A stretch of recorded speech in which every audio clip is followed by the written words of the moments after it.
The Pixel 3 and 3 XL phones from Google may be the most leaked phones in history, so the last thing you probably want to see is another unboxing video.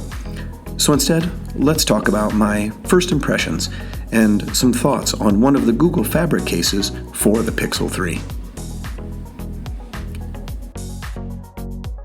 Okay, so maybe I fibbed a little bit, just in case you've been living under a rock for the last 2 months, or really didn't read that Ukrainian guy's blog. I'll put up a real quick unboxing of both the phone and the Fabric case right about now.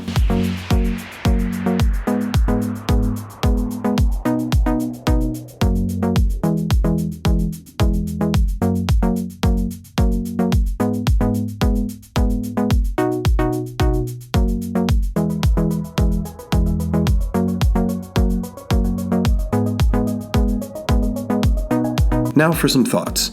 The phone really does feel soft in hand, but has a nice weight and heft to it.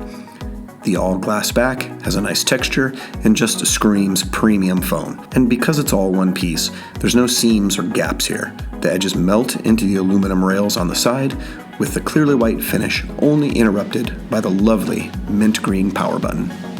And it doesn't just look good either. The size is perfect for one-handed use, and I can easily reach both sides of the display with one thumb. And speaking of, the display on this smaller Pixel isn't marred by a gigantic notch. The Fabric case, shown here in fog, has a soft felt interior, the same mint green as the accent power button. It's got a great texture and is easy to grip from both sides. The Pixel snaps in easily, and there's a G logo on the back in the same spot as on the phone.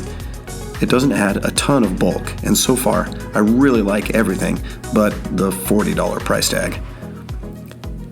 It's only been about a day and a half since I got the Pixel 3, so there is lots more to come, including our full review. But so far, I'd say Google is off to a much better start than last year with their Pixel phones. Thanks for watching. Be sure to hit the subscribe button if you want more of our content, and then click on the bell icon to be notified when the next video hits the channel. And, naturally, we will talk tech soon.